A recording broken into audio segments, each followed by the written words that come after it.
Marcos at panauhin lamang at hindi pananaw ng mga producers at ng pamunuan ng DWIZ News, Aliw Channel 23 at Aliw Broadcasting Corporation. Humanda na sa mga malalaking balita. Trending viral. Pinag-uusapan sa buong Pilipinas at buong mundo. Ronda Pilipinas Headlines. Narito na ang mga headlines na rumoronda sa Pilipinas. Ronda Pilipinas. Mga ekonomista nagbabala laban sa posibleng epekto sa ekonomiya ng hirit na nationwide wage hike.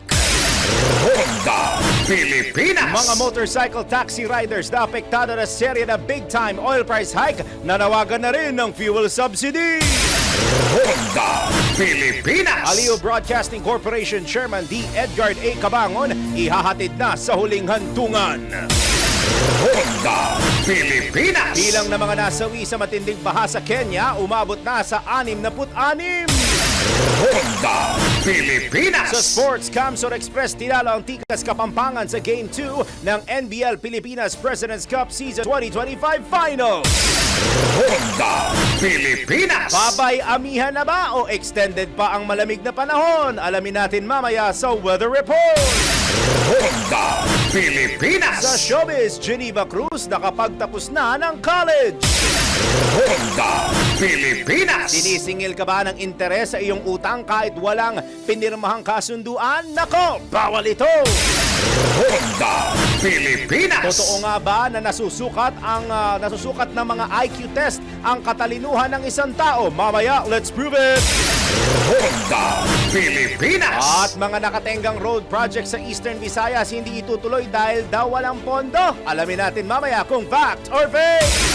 Ronda Pilipinas. Ronda Pilipinas. Ronda Pilipinas.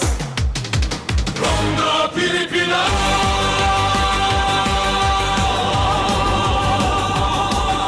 Kasama si Dennis Antenor Jr.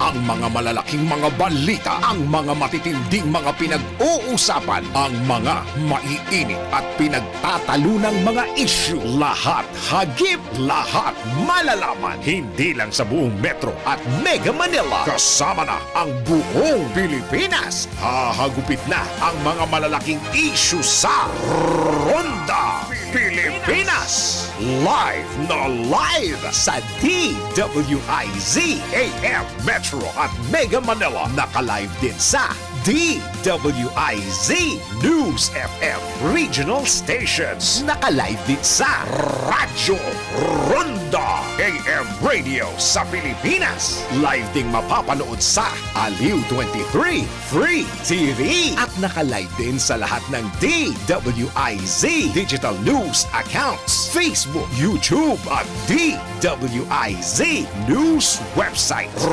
Ronda Pilipinas. Wala nang mahuhuli sa balita. Wala nang maiiwanang issue na hindi mo alam. Ngayon, updated ka na sa Ronda Pilipinas. Kasama si Dennis Antenor Jr. Ronda Pilipinas. Yun! Happy Monday morning! Sawa na ba kayo sa akin? Yun ang unang tanong eh, no? Sawa na ba kayo sa mukha at boses ko? Ang masasabi ko lang po, wala kayong no choice.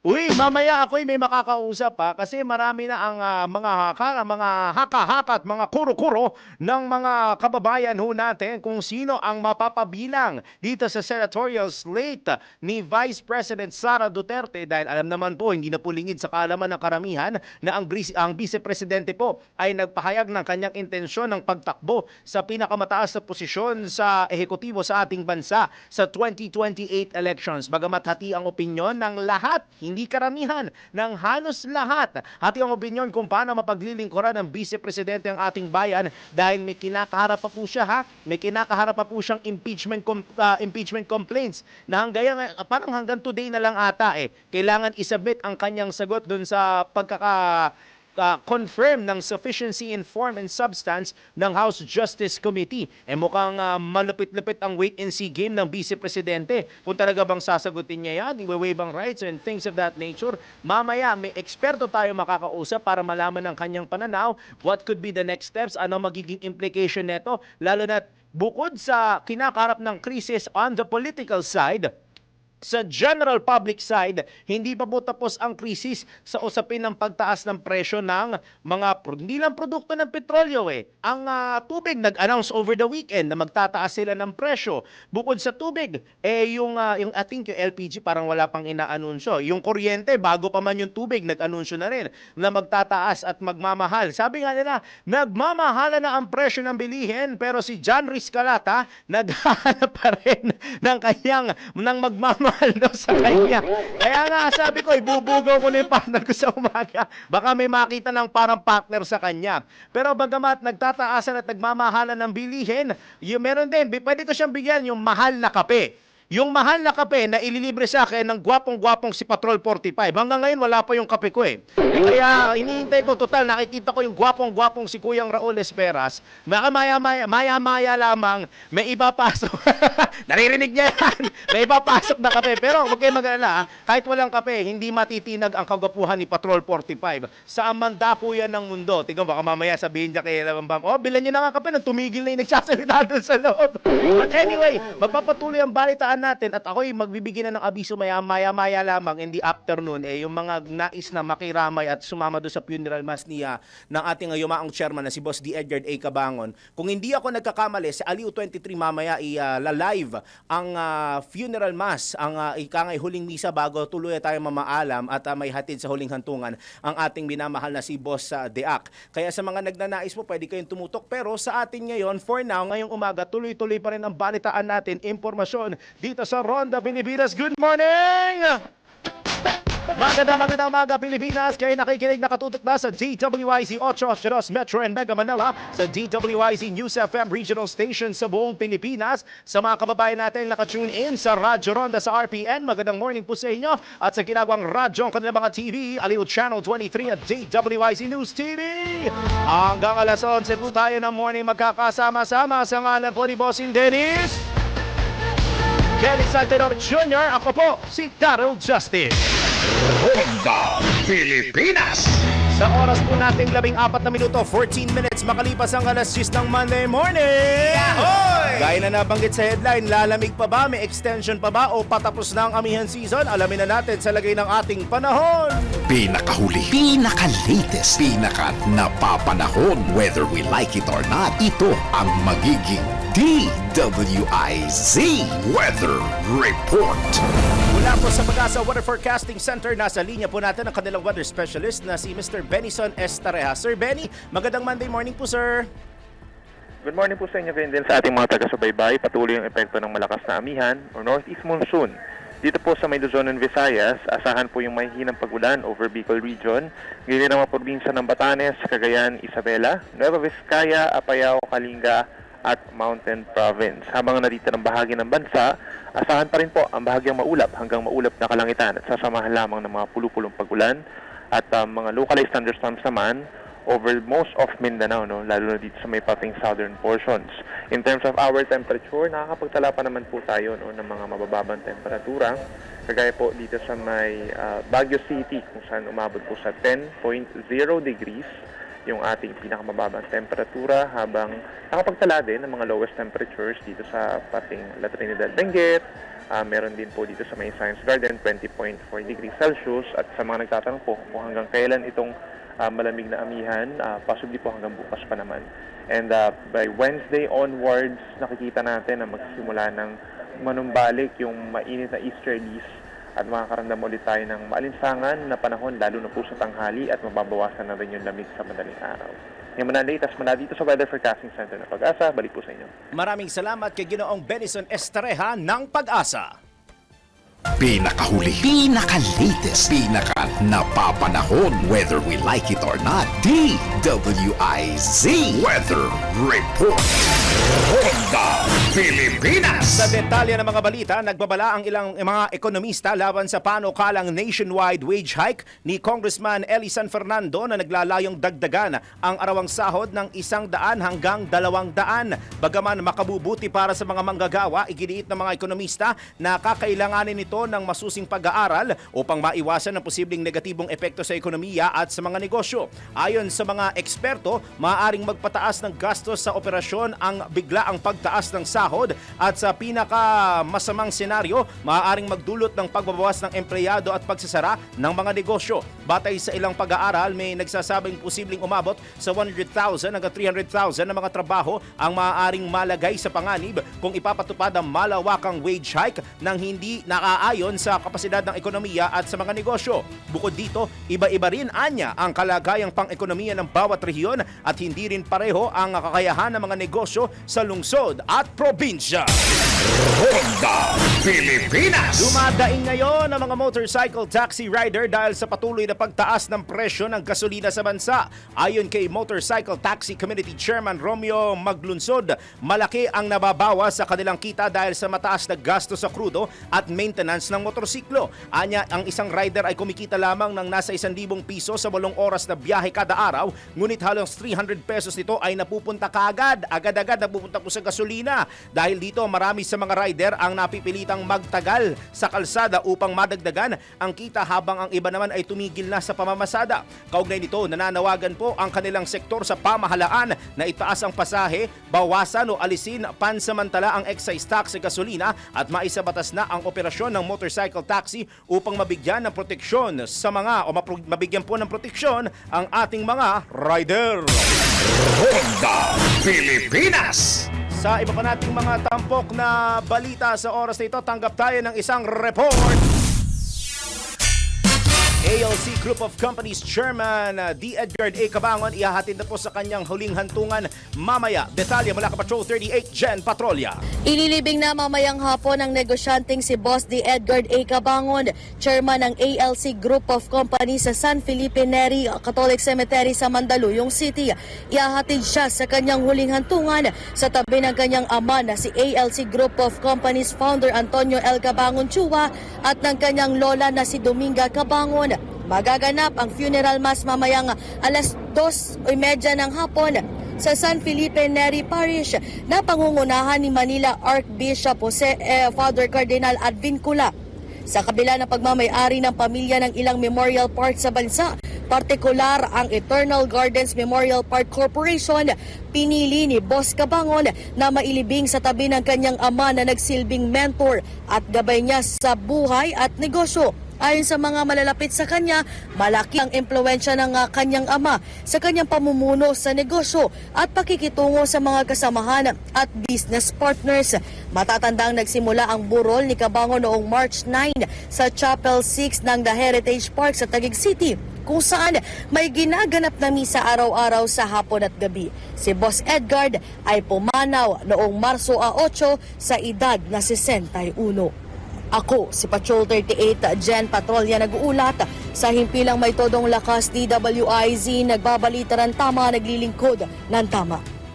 Kapag may bagong balita, naka-on air, agad-agad, DWIZ Patrol Reports! Maraming salamat Patrol 38. Sa iba pang detalye ng mga balita, humirit si Liga ng Transportasyon at Operators ng Pilipinas o LTAP National President Lando Marquez na itaas sa 25 pesos ang minimum fare para sa mga jeepney sa gitna ng tumataas na presyo ng mga produktong petrolyo. Bagamat ikinalugod ang 5,000 pisong ayuda mula sa pamahalaan, itinuturing lamang ito ng LTAP bilang band-aid solution at hindi sapat para sa mga benepisyaryo. Samantala, isinisisi rin ni Lando sa Oil Deregulation Law ang pagtaas ng presyo ng mga produktong petrolyo dahil walang kontrol ang gobyerno dito, habang dahil regulated naman ang pamasahe, hindi makasabay ang mga tsuper sa tumataas na presyo ng langis. Kaya kami po ayaw sa gusto siguro siguro dahil nga ang aming mga driver talagang mayroon po dahil nakakalungkot. Ang tricycle po na wala pang 1 kilometro ang minimum po sa Maynila ng tricycle. 25 pesos. Bakit kami po ng mga jeep na mas marami kaming sakay, di ba po? Yung kanilang tinatakbo ang iksi, binayagan ng local government yung 25 pesos na minimum. Bakit dito po sa aming mga jeepney, UB Express, mga bus na ordinary, mga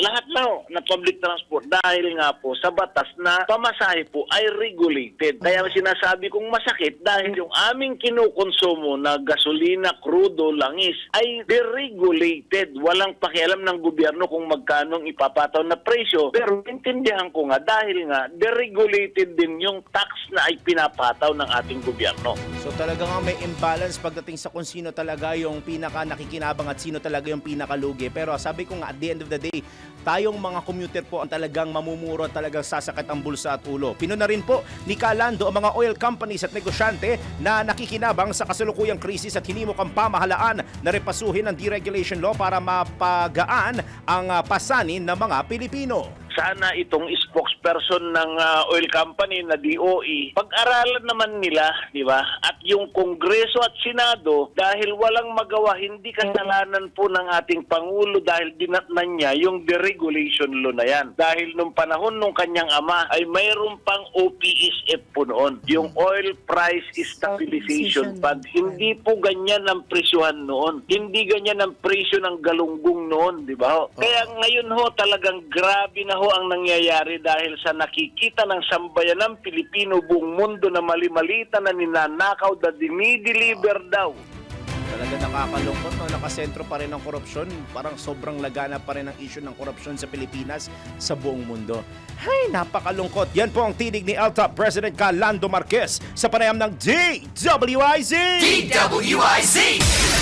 Ronda Pilipinas! Sa iba pa natin mga balita, 2 Pilipina na kabilang sa 25 dayuhang mamamayan ang naaresto sa UAE bunsod ng pagbabahagi ng mapaminsalang digital content sa social media sa gitna ng tensyon na nararanasan ng bansa. Batay sa post ng UAE Labors, kabilang sa mga dayuhang inaresto ang 17 Indian, 2 Pakistani, 2 Nepalese, 1 Egyptian at 1 Bangladeshi. Inakusahan ang unang grupo ng mga akusado, kabilang ang 2 Pilipina ng pagpapakalat ng mga authentic video clips at pagdodokumento ng mga dumaraang missile sa airspace ng UAE. Samantala, wala pang inilalabas na pahayag ang Department of Foreign Affairs o DFA kaugnay sa 2 Pinay. Ronda Pilipinas! Samantala, tanggap ulit tayo ng mga reports. Supply ng 20 pesos na bigas na nanatiling sapat ayon sa DA. Nagbabalik Patrol 38 Jen Patrolya. Tiniyak ni Agriculture Secretary Francisco Chu Laurel Jr. na sapat pa ang supply ng flagship program na 20 bigas meron na. Kasunod ito ng mga ulat na mahaba ang pila sa ilang mga lugar sa bansa.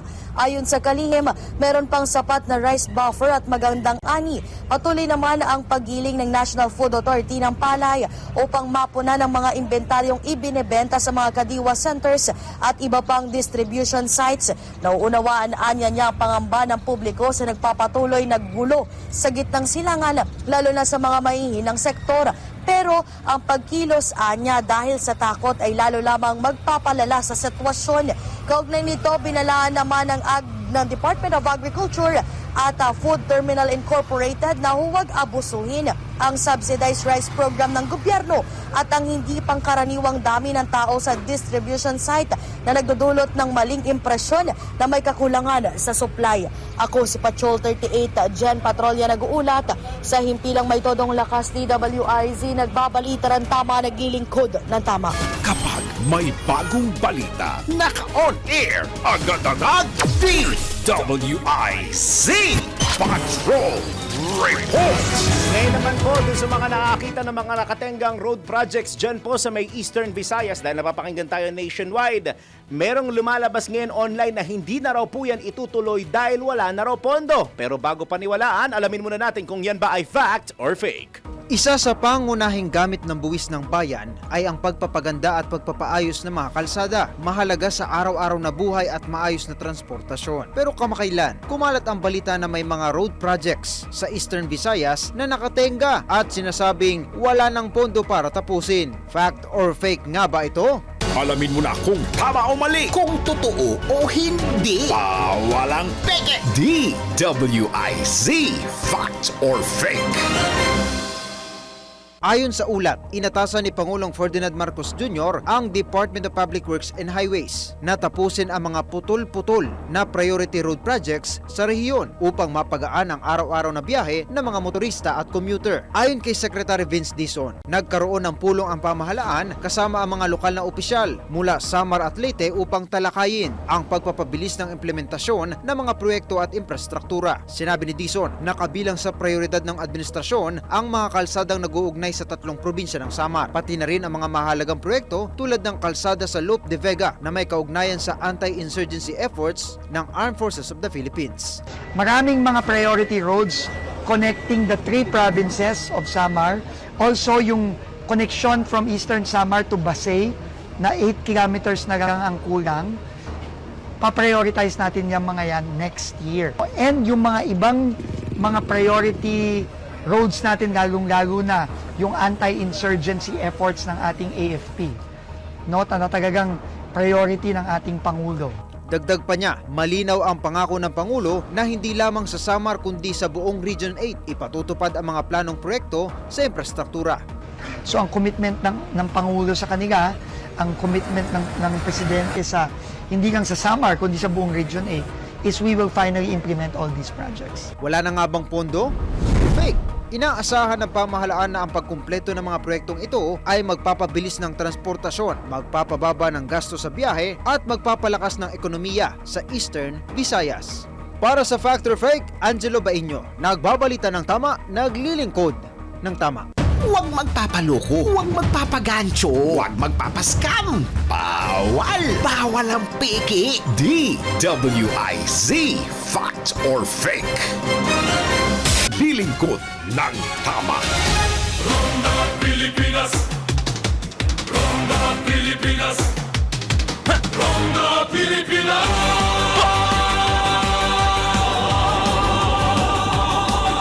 Kasama si Dennis Antenor Jr.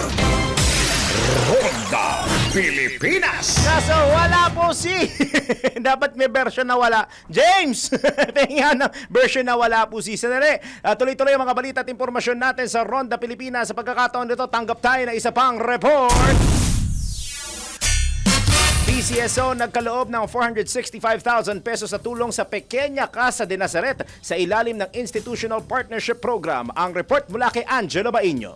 Nagkaloob ang Philippine Charity Sweepstakes Office ng 465,000 pesos sa Pequeña Casa de Nazaret Incorporated bilang unang aprobadong kahilingan ng institusyon matapos itong kilalaning bagong partner ng ahensya sa ilalim ng Institutional Partnership Program. Formal na iniabot ni Lisa Grace Pagano, Gaming Sector Assistant General Manager ng PCSO, ang cheque kay Maria Donelia Hidalgo, Executive Director ng institusyon, sa seremonya na ginanap sa PCSO Main Office sa Mandaluyong City. Sa kasalukuyan, inaalagaan ng Pequeña Casa de Nazaret ang 20 batang babae at nagbibigay ng medical, dental at psychological services upang matugunan ang kanilang pangangailangang pangkalusugan at kapakanan. Layunin ng IPP na suportahan ang mga kwalipikadong organisasyon upang mapalawak ang mga programang pangkawang gawa at maihatid ang tulong sa mas maraming nangangailangang komunidad. Yan ang PCSO, hindi umuurong sa pagtulong. Angelo Bainyo, nagbabalita ng tama, naglilingkod ng tama.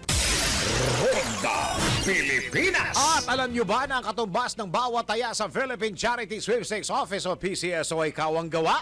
Sa bawat ticket po ninyo o ticket mo, siguradong may matutulong ang Pinoy sa pangangailangang medical nila. Ayan, dahil sa PCSO, basta kawang gawa at pagtulong, hindi kanila uurungan. Kaya palaging tandaan, ang bawat taya, may kawang gawa.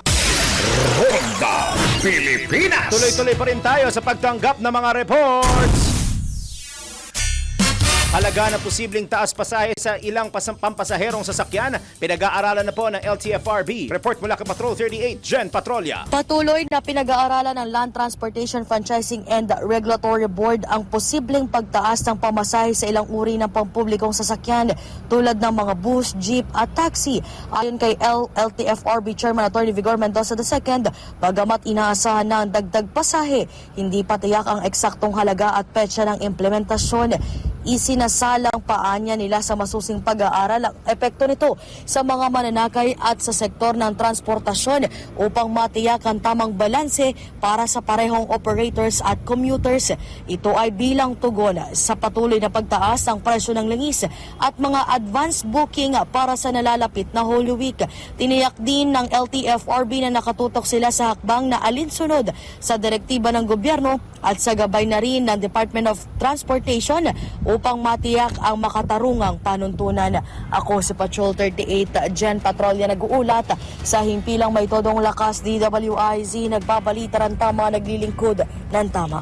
Kapag may bagong balita, naka-on air, agad-agad, DWIZ Patrol Report!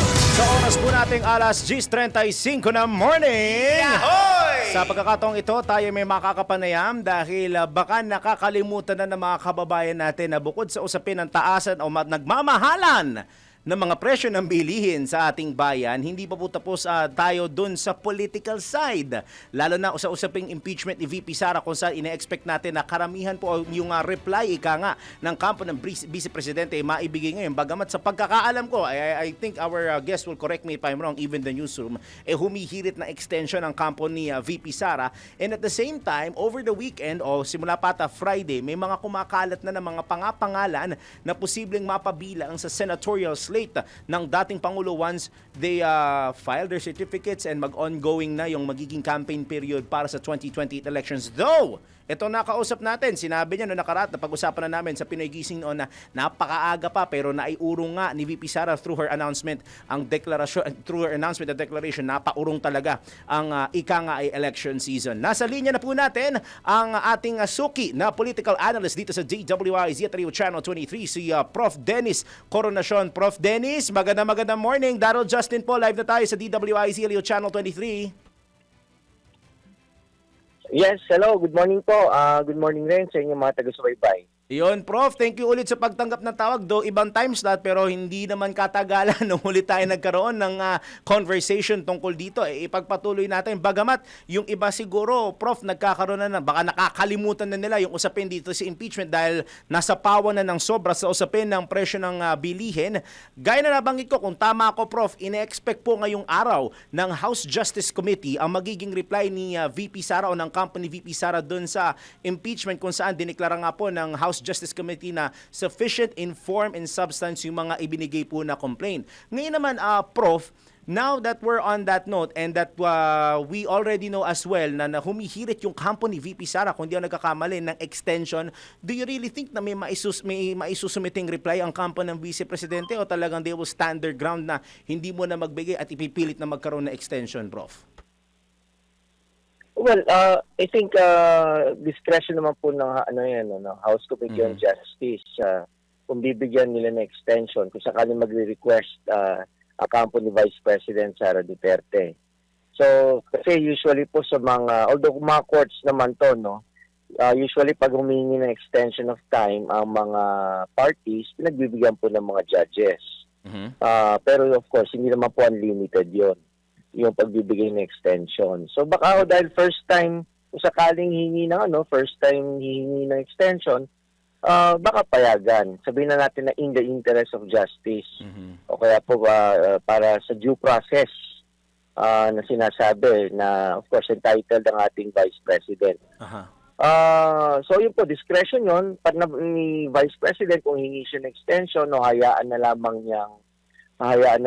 niyang mag-lapse yung binigay sa kanya na period upang mag-sute ng kanyang reply.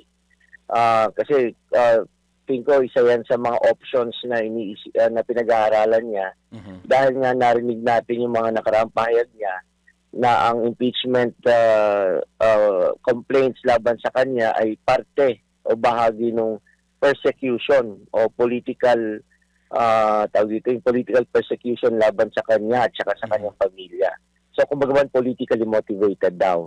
So, parang both options pwede niyang tingnan. Pwede siyang humingi ng extension kung sakaling hindi pa siya handa magpasa ng ngayon, ng kanyang reply. Pwede rin namang wag na lang. Kasi, I think nabibigyan rin naman siya opportunity pagdating kung ito ay may endorso para sa impeachment trial sa Senado. Ngayon naman, Prof, in your opinion, gaano kalaki siguro yung chance na ito ay mag-progress from the House, going to the Senate, and ano ba dapat yung parang magiging what do we have to look out for as this progresses, and gaano nga kalaki yung chance na magpo-progress ito from the lower house going to the upper house bago malamang sa maibuo yung impeachment trial, yung mga Senate impeachment judges, ika nga nila, para mag-proceed itong trial. How do you think are the chances, and ano yung critical points? Well, I think nagbigay na ng pahayag yung isang congressman. I think may nabasa ako isang media report saying that Congressman Sandro Marcos has already garnered 200 plus votes from the members of the House of Representatives. Now, na willing sumuporta doon sa pag-endorso na impeach ang ating Vice President sa pangalawang pagkakataon, ang tingin ko, inaasahan ko lang ay magiging maingat sila upang hindi na ulit magamit ang Supreme Court o pumunta ang kampo ni Vice President Sara Duterte sa Supreme Court upang humingi ng legal remedy sa isang pagkakamali na pwedeng makomit ng mga miyembro ng House. Particular, halimbawa po ng pagkakamali, kasi mukhang aabuti na ito ng break ng Kongreso para dito sa Holy Week. Oo, mayroong balibalita na si Congresswoman Luistro nais niyang ituloy kahit naka-break ang Congress. So, nangangamba yung mga kasamahan niya na kapag itinuloy nila kahit naka-break, baka maging valid ground na naman ito upang dumulog sa Korte Suprema ang kampo ni Vice President Sara Duterte at humingi ng legal remedy. So yun po ang iniiwasan. Okay. Yung makakita naman ng butas dahilan upang maantala o kaya matigil na naman itong impeachment proceeding na to. At saka sa pagkakaalam ko, aside from the impeachment proceedings or itong impeachment proceedings for the Vice President, may mas malaking issue pa na kinakaharap dito ang Kongreso, which is yung, though sinasabi nila na mabilis naman na nila maipapasa in final reading yung hinihinging emergency powers ng Presidente. Do you think na kakayanin pa with the time given to us or the time given for them bago mag-Holy Week break? Sa tingin mo, maisi-squeeze in pa ba ito ng both houses bago sila mag-break yung both issues about the impeachment and yung emergency powers na hiningi ng Pangulo? Baka po yung sa impeachment, di nila makayanan yon kasi talagang kasi bukod doon sa inaasahan nating reply ni Vice President, pwede pang sumagot doon yung mga complainants. So tingin ko, hindi kaya. With regard to the impeachment proceedings, hindi kayang tapusin yan bago magkaroon ng break ang Kongreso. Pero baka itong yung hinihinging yung emergency power ng Pangulo, kung i-railroad talaga nila yan, baka magawa nila. Ngayon kung hindi naman nila kayang matapos within before the break, baka magpatawag ng special session ng Pangulo. Yun, I think doon pwede na nila pag-usapan yan. In the same way, kapag nagpatawag ng special session ng Pangulo, siguro pwede nila ipagpatuloy, isabay na rin yung impeachment proceeding kasi baka pag may special session, wala na yung mawawala yung pangamba nila na makialam sa Supreme Court at ideklara na may nalabag na batas o karapatan ng akusado ng Vice President. I see. Ngayon naman, Prof, medyo veer away na ako doon sa impeachment kasi ngayon parang ang dating nasa wait and see period tayo kung ano yung magiging next proceedings, lalo na may iba pang ang kinakaharap na pressing issues at saka immediate concerns ang ating mga mambabatas. Tatawid na ako ulit doon sa naging topic natin nakaraan. If my memory serves me right, napag-usapan natin yung doon sa naging declaration na nakaraan ni VP Sara na Hello? Ay, yes, Prof. Rinig niyo po ako, Prof? Prof? Opo, medyo umihina lang. Ayan, sige, Prof. Yes po, medyo umihina lang. Ako'y tatawid na, Prof, mula sa usaping impeachment. Ngayon naman, balik tayo sa usaping election for 2028. Nung nakaraan na pag-usapan natin na nai-adjust na nga ni VP Sara, ika nga, yung election calendar o election season natin with this very early declaration of running for president. Ngayon naman, over the weekend, kung hindi ako nagkakamali, some names are popping up na posibleng pumasok sa kanilang senatorial slate. Sa Sa tingin nyo ba, Prof. Dennis, yung pagdedeklara din o yung ibang mga pangalan na sinasabi na under her senatorial slate, do you think it's also the right time for them to declare now o dapat maghintay pa rin sila ng appropriate time bago sabihin na number 1, tatakbo ko sa pagiging senador at number 2, ako ay under the ticket of the Vice President at susuportahan ko si VP Sara sa kanyang plano ng pagtakbo bilang presidente? Well, yan na nga po yung naging consequence ng mga Prof? tatakbo siya sa 2028 bilang Pangulo. So yung mga may ambisyon din maging senador pagdating ng 2028, gagayahin nila yung yung Vice President para siguro tingin nila isa siyang magandang strategic na move upang mapataas yung chances nila na manalo kung sakaling mapapasama sila doon sa lineup. So, actually, wala akong alam na so far na sinasabi ng Vice President na tumatanggap na siya ng mga makakasama niya o binubuo na niya ang kanyang senatorial slate. So, tingin ko sa kasalukuyan ang Vice President natin na may problema pa sa dalawang bagay. Una, yung impeachment niya, yung development doon. Pangalawa, yung nangyayari sa kanyang ama. Oh, yes. Oo, kasi nga hanggang ngayon hindi pa rin naman tapos ng usapin, nasa wait and see mode din pa tayo doon sa usapin naman ng kaso ni dating Pangulong Rodrigo Duterte. Ngayon naman, Prof, now that we have... Sadali, Prof? Nako, mukhang nawala ata si Prof. nawala si Prof. Dennis. Nako, may isa pa naman sana lang ako isisingit na tanong sa kanya na kung ano na ang magiging landscape and kumbaga ang yung ibang side of opposition o kung yung administration. Ayun, nakabalik na ba? Sige nga, Prof. Dennis, nandiyan na po kayo ulit, Prof.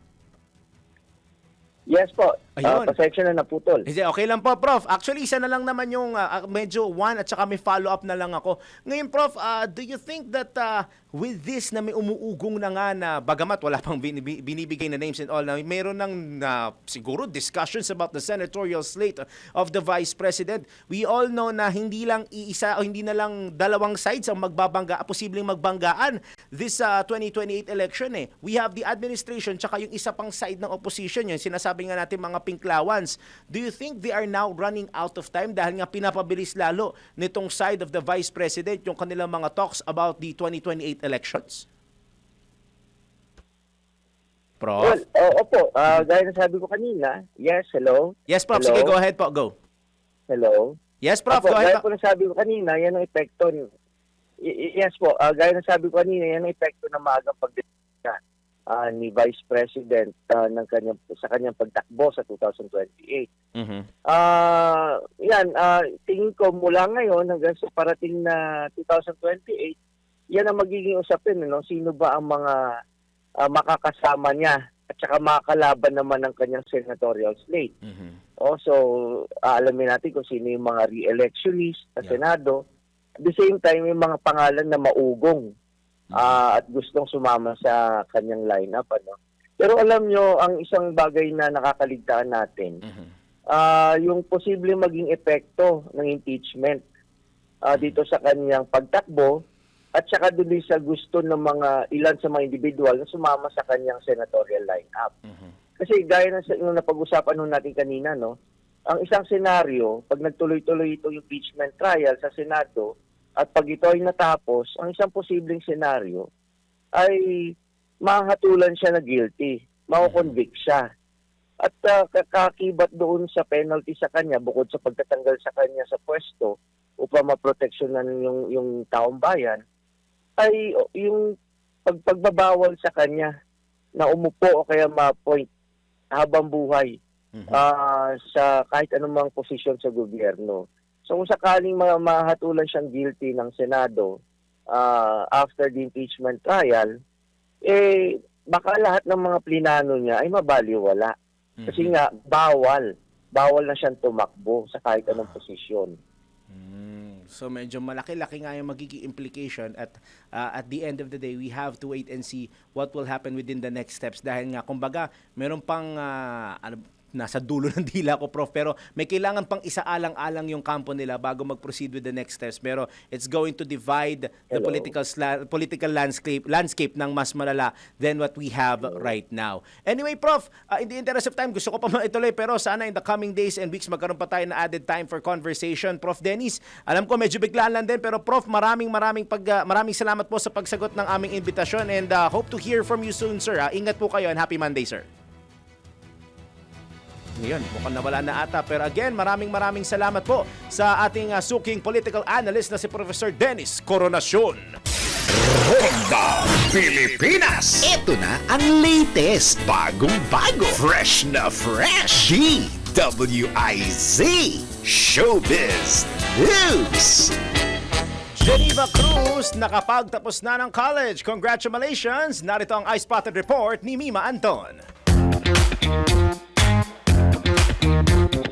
Para sa aking balitang showbiz, natupad na ng singer na si Geneva Cruz na maging isang certified degree holder sa edad na 49 sa kursong Bachelor's Degree in Office Administration sa Philippine Christian University. Ayon sa singer, 33 years in the making ang nasabing diploma. Sa kanyang graduation picture na ipinost sa social media, ibinahagi niya ang caption na, "As I approach my golden age in less than a month, I realized that some of my dreams are still coming true." Taas na rin ipinagmalaki ni Geneva ang diploma at alay niya ito sa kanyang 19-year-old na sarili na namulat agad sa trabaho pagkatapos piliin na mag-iisang batang ina. At iyan aking balitang showbiz para sa pinakamatodong lakas, DWIZ. Ako si Anton, nagbabalita ng tama, naglilingkod ng tama. Ronda Pilipinas! At bago po tayo pansamantala magpaalam, narito muli ang isang inspiring at valuable message na iniwan ng ating ama at chairman ng ALC Group at Aliw Broadcasting Corporation na si Boss D. Edgar A. Cabangon. A happy good reminder.